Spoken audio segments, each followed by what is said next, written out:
obviamente también a la iglesia donde ustedes se congregan. Hoy día fíjense que tenemos, hermano, un trasvasije de alma, de gente que va para acá, para allá. Entiendo que a veces no es fácil, no es sencillo encontrar una iglesia de sana doctrina, pero hay gente, hermano, que siempre está un tiempo en un lado, después en otro lado. Y uno debe aprender a echar raíces, debe aprender a quedarse en un lugar. Toda iglesia que usted conozca va a tener defectos, porque está compuesta por personas, por seres humanos. Pero cuando hay sana doctrina, cuando hay un pastor que predica la sana doctrina, la palabra pura, uno tiene que valorar eso, hermano, porque hoy día escasean las iglesias de sana doctrina. Y agradecemos al Señor nuevamente, hermano, por la iglesia latina aquí en Estados Unidos, que es la que mantiene la pureza de la doctrina en medio de tanta contaminación doctrinal. De hecho, nosotros andamos trayendo unos libros que les recomendamos los pueda adquirir, que habla justamente de varias doctrinas que son falsas y que se han ido popularizando. Acá tenemos a los Bautistas del Sur, que es una iglesia muy poderosa, muy numérica, muy influyente, muy importante. Creo que incluso tiene influencia en el área de la política. Pero ellos, que enseñan varias cosas que son correctas, enseñan esto de que la salvación no se pierde. O sea, son salvos siempre salvos. Y eso es una doctrina que nosotros no la creemos. Porque si usted cree que usted es salvo siempre salvo y haga lo que haga y pase lo que pase, usted se va a mantener salvo, eso es muy peligroso. Porque eso tiende a que la gente se relaje, a que las personas suelten la mancera, a que los cristianos se den ciertas licencias. ¿Cuántos dicen amén? Y tenemos también una doctrina que deriva del calvinismo que se llama el cesacionismo, que nosotros obviamente no la creemos no solamente porque no es bíblica, sino porque en la práctica nosotros sabemos que los dones del Espíritu Santo no han cesado. A eso se le llama el cesacionismo, la enseñanza que dice que todos los dones carismáticos del Espíritu Santo que aparecen en 1 Corintios 12, todos ellos no están vigentes, desaparecieron. Y eso no es verdad porque Cristo sigue sanando, sigue haciendo milagros. ¿Cuántos dicen amén? Sigue liberando endemoniados. ¿Cuántos alaban al Señor? Amén. Palmas grandes de alabanza al Señor. Y hay un versículo que lo tira por tierra, que es Hebreos capítulo 13, verso 8, la doctrina del calvinismo, que dice que Jesucristo es el mismo de ayer, de hoy y por los siglos. Así que quiere ese material, nuestro hermano Antonio que nos acompaña se lo va a mostrar al final del culto. Bueno, Dios bendiga a nuestro pastor David, a su familia, a su esposa, a su familia. Creo definitivamente, hermano, que la esposa, la compañera de un ministro, es gran parte del éxito del ministerio. Yo tengo una esposa que me acompaña hace 30 años en el ministerio. Gracias, mi querido hermano, muy amable. Mi esposa me acompaña 30 años en el ministerio y yo creo que gran parte del éxito, la bendición que tenemos como iglesia, como ministerio, como pastor, es debido a que mi esposa es una mujer de Dios y eso nos encuentra todos los días. Una mujer de Dios es una cosa muy importante, así que Dios bendiga a la pastorita, la ayude. Y bendiga a la familia pastoral. Usted ore por los hijos de los pastores, porque los hijos de los pastores siempre son criticados, siempre están en el ojo del huracán, siempre están expuestos a la crítica, ¿no es cierto? Y nosotros tenemos un malo evangélico, hermano. Tenemos una sola lengua, pero ¿cómo la usamos a veces para lo malo? Tenemos dos oídos y escuchamos poco y hablamos mucho. ¿Cuánto alaban a Dios? Bueno, vamos a la palabra de Dios para escuchar, para oír la palabra. Alguien dijo que si Dios nos hizo dos oídos y una sola boca es para que oigamos más de lo que hablemos. Yo creo que somos todo lo contrario, hablamos más de lo que oímos. Gracias, hermano querido. Vamos a leer una parábola. A mí me encanta predicar de las parábolas. De hecho, el día jueves prediqué en una iglesia sobre la parábola del sembrador. Pero ahora vamos a hablar y a predicar y a exponer la preciosa parábola de las 10 vírgenes, que es la parábola más escatológica de todas las parábolas. Póngase de pie. Y usted dirá, pastor, ¿qué es eso de parábola escatológica? ¿Qué es esa palabra escatológica? Bueno, la palabra escatología es una palabra que no sale en la Biblia, pero que designa o define una rama de la teología que es el estudio profundo de las profecías bíblicas. Cuando se habla de escatología, se habla de estudios que están relacionados con los tiempos finales, con lo que está pasando y con lo que va a pasar. Escatología, o sea, profecías bíblicas. Y en el capítulo 25 habla acerca de la parábola de las 10 vírgenes. Esto naturalmente es simbólico, pero arroja una gran realidad. Vamos a leer el capítulo 25 de Mateo. Mateo, el primer evangelio de los 4. Mateo capítulo 25. Vamos a leer del verso 6 en adelante. Espero que usted pueda leer su Biblia, que todos compramos o adquiramos una Biblia. Yo he visto hermanos que hoy día buscan el celular y ahí buscan la Biblia. No, cómprese una Biblia y tenga una Biblia en su mano. Amén. Vamos a leer el versículo 6 en adelante de Mateo 25. En el nombre de nuestro Dios, el Padre, del Hijo y del Espíritu Santo. Y a la medianoche se oyó un clamor. aquí viene el esposo, salid a recibirle. Entonces todas aquellas vírgenes se levantaron y arreglaron sus lámparas, porque las lámparas le permitían ver en la noche, en la oscuridad. Y las insensatas o las necias le dijeron a las prudentes, a las inteligentes, a las sabias: danos de vuestro aceite, porque nuestras lámparas se apagan. Alabado sea Dios. Mas las prudentes respondieron diciendo: para que no nos falte a nosotras y a vosotras, id más bien a los que venden y comprad para vosotras mismas. Pero mientras ellas iban, las insensatas iban a comprar aceite que les faltaba, vino el esposo, que es Jesucristo. ¿Cuántos dicen amén? Y las que estaban preparadas sentaron con él a las bodas y se cerró la puerta. Fíjese que la puerta se cerró, que la cerró Dios. Lo mismo que pasó con el arca de Noé. Dios le dio 17 días más de oportunidad antes del diluvio y Dios luego cerró la puerta del arca. Va usted a cerrar sus hermosos ojos y vamos a orar a Dios para que Dios nos pueda bendecir y usar. Señor, Padre Celestial, hemos rendido un culto racional. Hemos alabado y glorificado tu nombre en tu santo lugar de la iglesia, porque este es un lugar que se ha consagrado únicamente, exclusivamente para ti. Aquí se reúnen los creyentes, los santos.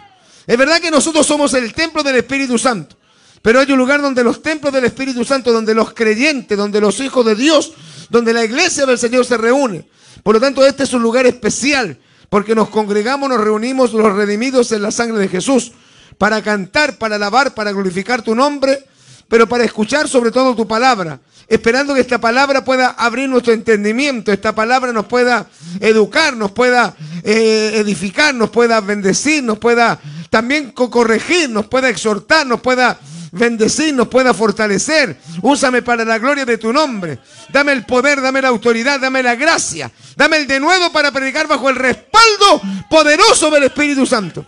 Todo lo que empañe, todo lo que impida, toda obra satánica, toda obra carnal, la reprendemos y creemos que somos bendecidos en el nombre de Jesús. Y la iglesia dice,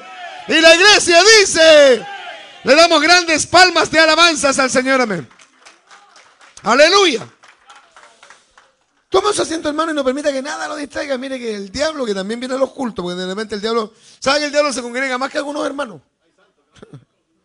Entonces el diablo va a hacer cualquier cosa para tratar de distraernos, pues de que quitemos la atención en el mensaje. Alabado sea Dios. Bueno, en el capítulo 24 de Mateo está un capítulo, vuelvo a usar la palabra escatológico. Si usted estudia el capítulo 24 de Mateo, verá que los discípulos, aleluya, le estaban mostrando con mucho orgullo nacionalista, porque los judíos son muy nacionalistas, aman mucho su nación, y le mostraban con orgullo, con regocijo, incluso con arrogancia, los edificios, los pilares, los gigantescos del templo. Y el Señor le dio una respuesta bastante categórica, diríamos lapidaria, aleluya, porque dijo: ¿veis todo esto? Que era el orgullo de los judíos. Aleluya, de cierto digo que no quedará de este templo piedra sobre piedra que no sea derribado. Le habló de la destrucción del templo, que eso ocurrió. En el año 70 de la era cristiana ocurrió eso. Los romanos invadieron Jerusalén y le destruyeron el templo por completo, se lo hicieron pedazos. Y los desterraron, y ahí comenzó la historia de Israel en la diáspora, hasta el año 47-48, que los judíos volvieron en el siglo XX a la Tierra Santa. Entonces, los discípulos quedaron mal. Imagínense que ellos le están mostrando los edificios del templo, las columnas, los pilares, y Dios les dice: no, si esto va a ser todo destruido, esto va a venir todo abajo. Pero no porque Dios quería destruirlo, sino porque el pueblo había pecado y había rechazado al Mesías. Por lo tanto, al rechazar al Mesías se le iba a acabar la bendición. Porque la bendición se corta cuando el hombre corta su comunión con Dios. La bendición del creyente está en la comunión, en la armonía, en el enlace que tiene con Jesucristo de Nazaret. ¿Cuánto alaban al Señor? Amén. Alabados a Dios. Entonces fueron los discípulos y le dijeron: Señor, ¿cuándo serán estas cosas? ¿Qué señal habrá de tu venida y del fin del siglo? Le hicieron 3 preguntas en una. Y ahí el Señor responde las señales, habla de su venida. Todo el capítulo 25 desarrolla una temática que está relacionada absolutamente con el tiempo actual. Porque yo creo que todos nosotros que llevamos algunos años en este camino, llevamos algunos años en la fe, sabemos, tenemos claro que estamos en tiempos finales, que estamos en tiempos difíciles, que estamos en día de apostasía. Como decía el hermano G. Ávila, estamos en días de rapto. Que en cualquier momento arriba en el cielo, en el paraíso, en la casa del Padre, suena una trompeta porque se tocará la trompeta y el Señor descenderá con poder y levantará un pueblo, levantará una iglesia. ¿Cuántos dicen amén? En lo que se llama el arrebatamiento de la iglesia al cielo. ¿Cuántos esperan ir al cielo? Dicen amén. Alabados a Dios.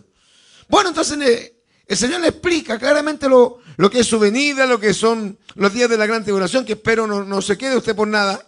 Y en el capítulo 25 como que termina, porque dice el versículo 25 en relación a la parábola, que es una forma de enseñar práctica, dice, entonces el reino de los cielos será semejante. O sea, el cielo, la venida de Cristo, los tiempos finales, lo compara el Señor con 10 vírgenes, significa mujeres de pureza sexual, alabados, doncellas, que están esperando al esposo. Uno dirá que raro, son 10. Se supone que el hombre se tiene que conformar con una. No, que hay hombres que no se conforman con una. Hay algunos que ya dos encuentran que es poca. Y algunos, aleluya, hermano, que creen que son árabes, tienen un harén. ¿Cuánto alaban al Señor? Sí, porque algunos van a decir, pastor, ¿y cómo David tuvo muchas mujeres? Sí, en el Antiguo Testamento. ¿Y cómo Salomón tuvo, aleluya, tuvo como 700 mujeres? Aleluya, 700 reinas, 700 concubinas. Sí, eso en el Antiguo Testamento. Pablo dice que el ministro debe ser marido de una sola mujer. ¿Cuántos dan palmas de alabanza grande al Señor? Amén. Pero ¿por qué habla de un número de 10? Porque el número 10 tiene, y todos los números en la Biblia tienen un significado. ¿Y por qué divide este grupo de 10 vírgenes en 2 grupos? Porque esto ocurre lo mismo en la iglesia. En la iglesia o en las iglesias no todos somos iguales. Y el pastor, ya que más o menos lleva un tiempo con usted y usted con el pastor tiene una idea, y creo que no es vaga, no es superficial. Al pasar el tiempo el pastor se va dando cuenta qué tipo de ovejas tiene. Yo tengo una iglesia más o menos grande, no los conozco a todos, pero conozco a la mayoría. Y yo sé que no todos son de Dios, y no todos son buenos, y no todos son nobles, y no todos son consagrados, y no todos son humildes. Hay algunos un poquito arrogantes, soberbios, altivos, como decimos en Chile, cachetones, soberbios, aleluya, llenos de sí mismos. Hay otros que son humildes, son sometidos. Hay algunos que no ofrendan nunca, no diezman nunca, no dan nunca, no disparan en defensa propia. ¿Cuánto alaban al Señor? Amén. Palmas de alabanza para el Cristo de la gloria. Tenemos de todo.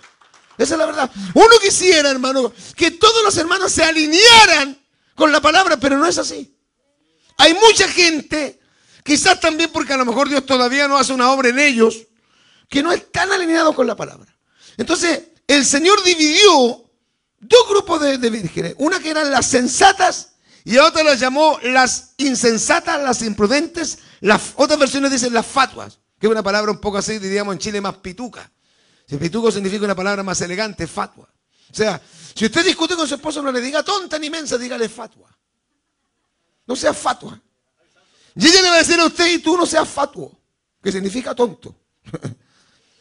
¿Y por qué, aleluya, había un grupo de vírgenes que eran insensatas? Ocurre que había una similitud casi exacta porque las 10 eran vírgenes.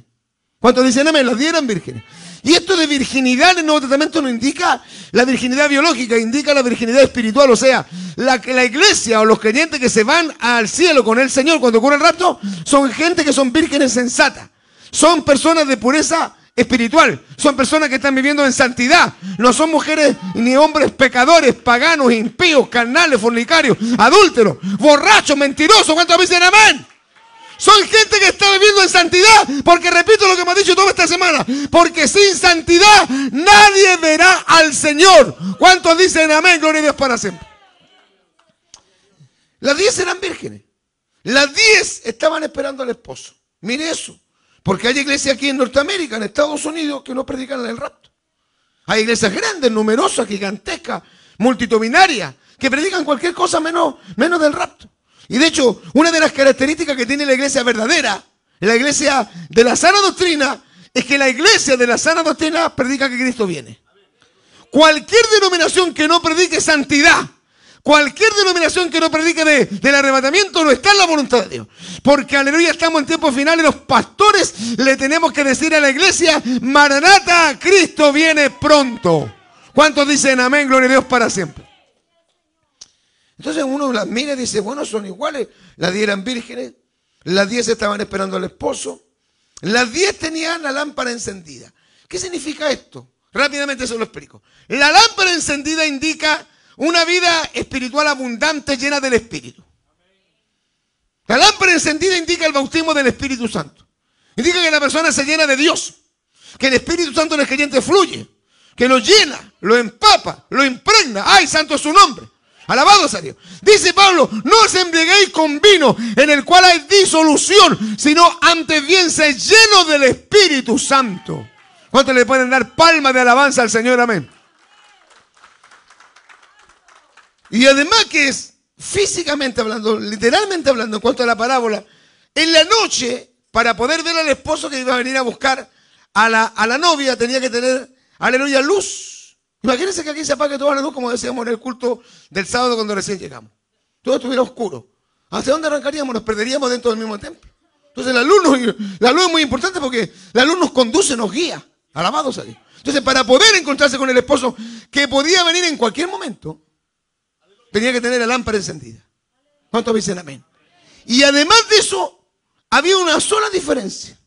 No sé si usted alguna vez, cuando era niño, jugó con esos dibujos que decían, encuentre la diferencia. Encuentre las 3 diferencias. ¿Sabe que aquí uno dice, encuentre la única diferencia y una sola diferencia? Porque son exactamente iguales. Las 10 eran mujeres, las 10 eran vírgenes, las 10 estaban esperando al esposo. Las 10 tenían la lámpara encendida. Las 10 tenían aceite en la lámpara. Pero había un solo detalle, una sola diferencia. Que a las insensatas se les llama, se les designa, se les nombra como insensatas porque cometieron un pequeño error. Un pequeño olvido. Una cosa suavecita. A veces nosotros decimos, pastor, si una cosita suave, una canita al aire, dicen algunos. Esta es una canita al aire. Bueno, pastor, dice el hermanito, un error lo comete cualquiera. ¿Sabe que hay gente, hermano, hombres que se meten con mujeres, dicen, tuve un pequeño desliz? Como que se resbaló. Y algunos que pasan resbalándose. Entonces, cuidado, porque a veces los pequeños detalles son los que hacen la gran diferencia. Dice el Señor, guardaos, cuidado de las zorras pequeñas, alabados a Dios. Porque había una sola diferencia entre las dos, que unas en la vasija, que era una especie como de receptáculo pequeño para guardar aceite, mantuvieron aceite en el caso que se les apagara la lámpara, y las otras, que eran las insensatas, no guardaron el aceite de reserva. Y esa pequeña, minúscula, microscópica diferencia a lo que había, al final determinó el resultado final. Alabados a Dios, parece. Ahora, cuando hablamos de este aceite, del aceite que menciona la Biblia, no es del aceite que usted usa para comer, que generalmente es de una planta que se llama el aceite de maravilla. No, este es aceite de oliva. Es un aceite mucho más espesa. Es un aceite mucho más brillante. Y sabe que el aceite de los judíos, alabados a Dios, que tiene muchos símbolos y que tiene muchos propósitos. ¿Sabe usted que las heridas en el Antiguo Testamento se sanaban con aceite? Muchas de las heridas se sanaban con aceite.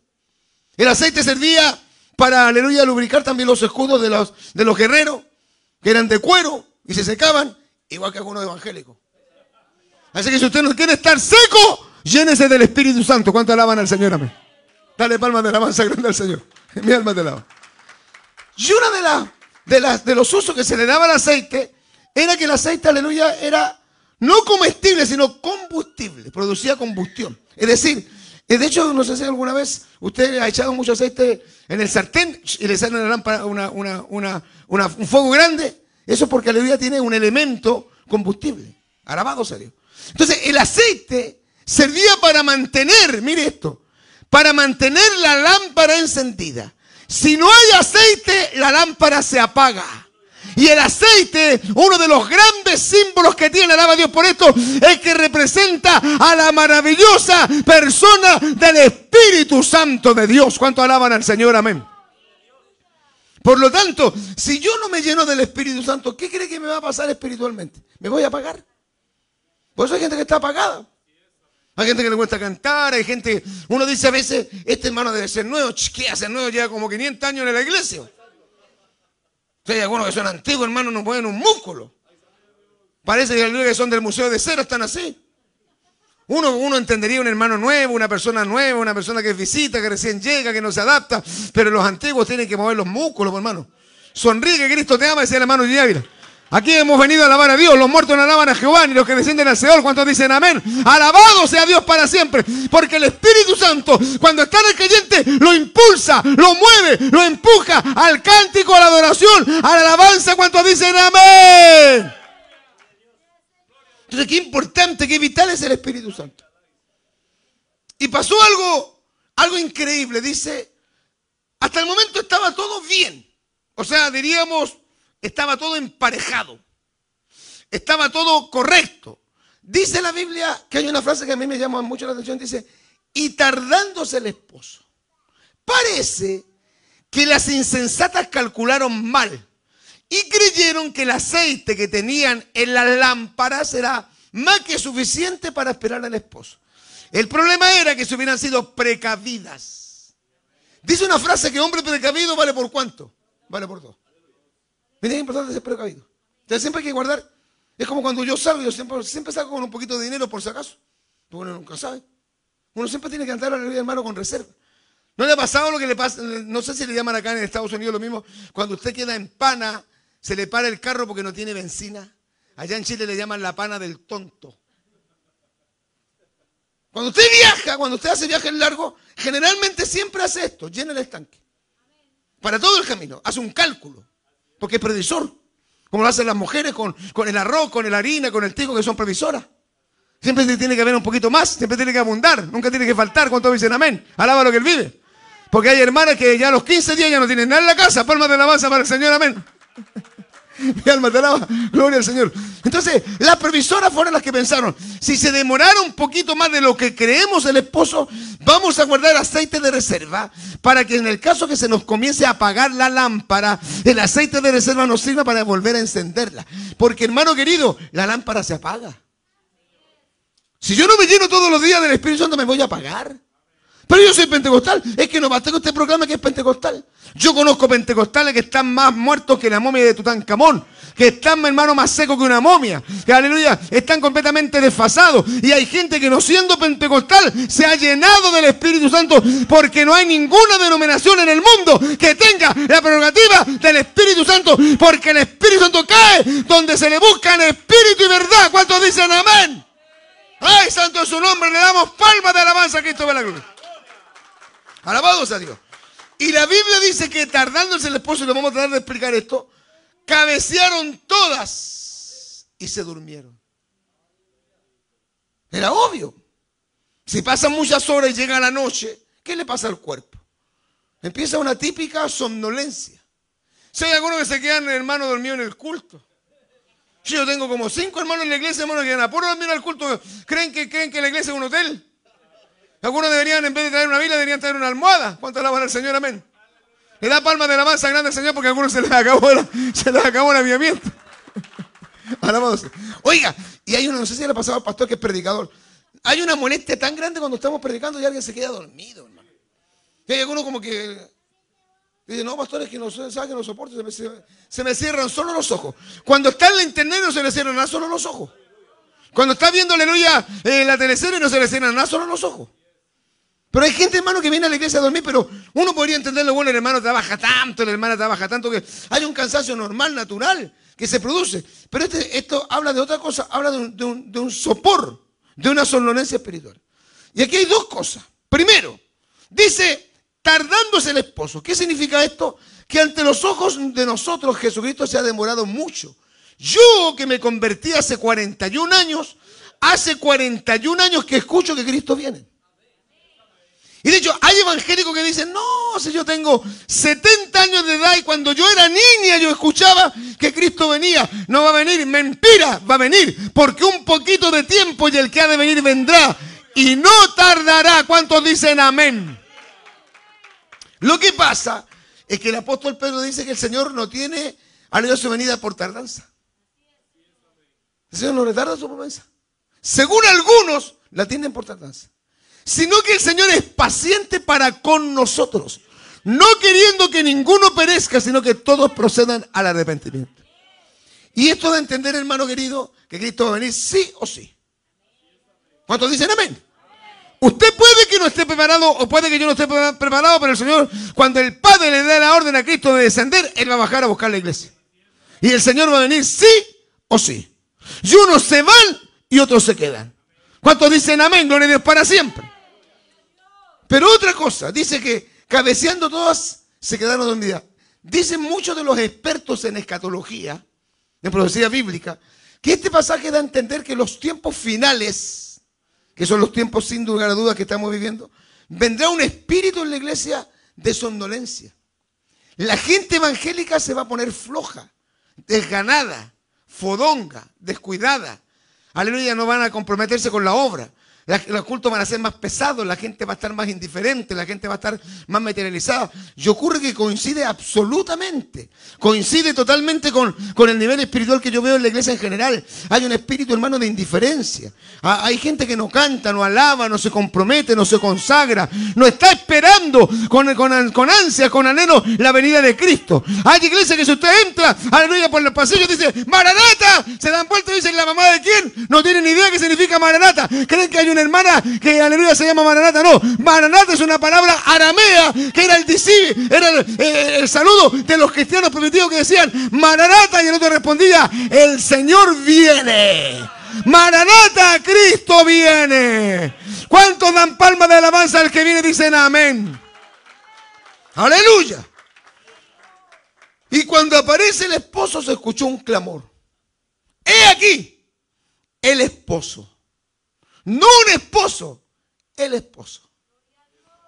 Dice el libro de Cantares, mi amado se distingue entre millares. Jesucristo es único, es incomparable, es singular, es extraordinario, es sublime. No se parece a ninguno. Aleluya, ni Abraham, ni Isaac, ni Jacob, ni Noé, ni Daniel, ni Adán. Aleluya, ni Pablo, ni Pedro, ni María. Se parece al Cristo de la gloria, nuestro Señor y Salvador, que pronto viene a buscarnos. ¿Cuántos pueden dar palmas de alabanzas al Señor? Amén, gloria a Dios para siempre. ¿Y cuál fue el drama de las insensatas? Que las insensatas, por no haber guardado aceite de reserva, se les comenzó a apagar la lámpara y en la noche no iban a ver dónde estaba el esposo. Eso es lo que está pasando hoy día, hermano. Va a llegar un momento de una noche de una oscuridad terrible que va a durar 7 años de oscuridad espiritual. La gran tribulación. Entonces, ¿qué tenían que tener para poder encender la lámpara que se le estaba apagando? Aceite de reserva. ¿Y cómo era ese aceite? Fresco. Porque no había sido usado. Era un aceite virgen, fresco. Puro. ¿Y cómo estaba el otro aceite? Quemado. Las hermanas que cocinan, ¿no se ha fijado que de repente cuando usted cocina muchas veces con el mismo aceite, empieza a expeler un olor, aleluya, medio extraño? Se le quema el aceite. Mire, yo estuve en Bolivia, en la ciudad de La Paz. Yo no quiero hablar mal de los bolivianos, pero yo lo viví. Fui a La Paz y entré al centro de La Paz, en Bolivia. Y sentí, bueno, como era extranjero, ellos están acostumbrados, sentí un olor tan extraño, un olor muy peculiar, muy singular. Dije, ¿por qué hay un olor tan raro en todo el centro? Y es porque la gente hace comercio. Entonces las cholitas bolivianas, esas que usan unas trenzas, una jedeja, aleluya, unos vestidos largos así, con unas enaguas blancas, aleluya, y tienen un sombrero, son las características cholitas. Ellas venden, todo lo que venden lo fríen en aceite. Pero ese aceite no lo cambian nunca. Se parece a algunos evangélicos, nunca cambian el aceite.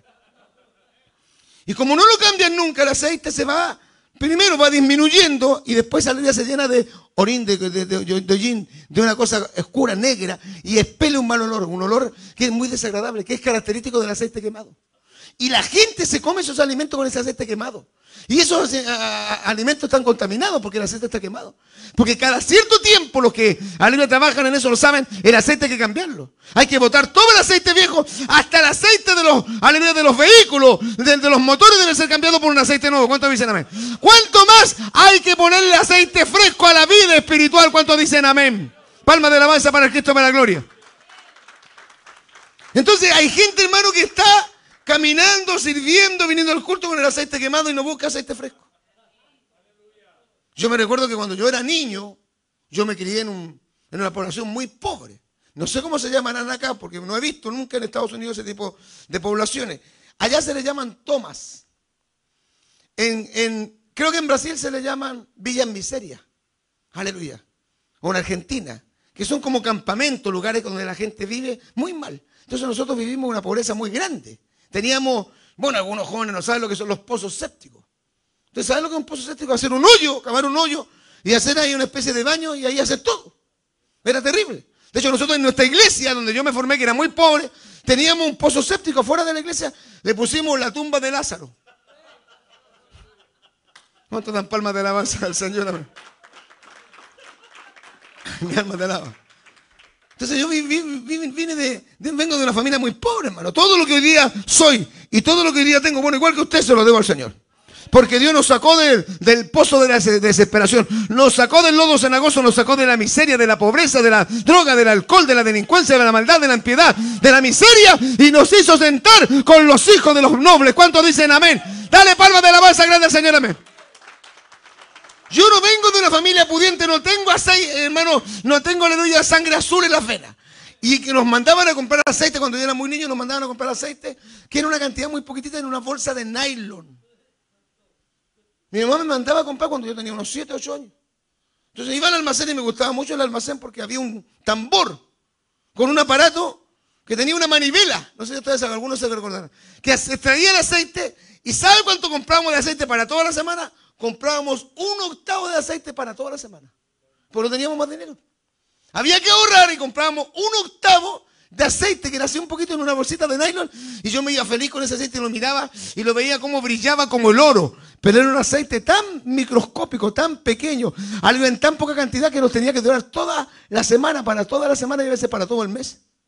Entonces era obvio que ese aceite se iba a quemar. Eso le pasa a algunos evangélicos, andan con un octavito de aceite. Vienen al culto el día domingo a pedir un octavito de aceite. Y los más piden un cuartito de aceite. No, usted no tiene que pedir un octavo, ni un cuarto, ni la mitad. Usted tiene que pedir ser lleno del Espíritu Santo y que tengamos aceite fresco en nuestras vasijas. ¿Cuántos dicen amén? Alaba lo que Él vive. Porque si no tenemos ese aceite en la vasija, aceite fresco, nos vamos a quedar cuando Cristo venga. Según mi análisis, o el suyo también, uno diría, yo creo que las insensatas también tendrían que haber entrado. Si eran vírgenes, estaban esperando al esposo, habían encendido sus lámparas. Es injusto que se queden porque nosotros emitimos juicio a Dios, nosotros juzgamos a Dios. Decimos, no, es que de repente leo la Biblia y encuentro que Dios es muy severo. Sí, ¿cómo es usted con los demás? Nosotros acusamos a Dios de severo, ¿y cómo somos nosotros con los demás? ¿No somos severos? A veces no tenemos misericordia del prójimo, le damos palo a todo el mundo. Se acabó el avivamiento en esta mañana. Dale palmas de alabanza grande al Señor, amén, mi alma te alaba. Pero Dios no se equivoca, pues, hermano. Si nos está pidiendo algo de aceite fresco, es porque hay aceite fresco. Porque cuando llegó el momento, las insensatas que se dieron cuenta que se les estaba apagando totalmente la lámpara, fueron y pidieron prestado. Mire, nosotros cuando éramos niños, íbamos al almacén y pedíamos prestado fiado. Y la casera, como se llama, nos anotaba en un libro. Aleluya, y vivíamos pidiendo, hermano, vivíamos endeudados porque pedíamos, igual que algunos evangélicos, viven puros endeudados. Las deudas los tienen hasta aquí. Ahora dice, pastor, las deudas me... Hay algunos que se están ahogando en deuda. Y fueron y le pidieron prestado y las sensatas dijeron, no les podemos dar. No es egoísmo, no les podemos dar. Si les convidamos de nuestro aceite, nos va a faltar a nosotras y les va a faltar a ustedes. Y escucha el consejo, vayan y compren el aceite donde la venden. ¿Sabe usted dónde está ese aceite? No está en la iglesia católica. Ese aceite no está en el supermercado. Ese aceite no está en un burdel. Ese aceite está en Jesucristo, está en la casa del Señor.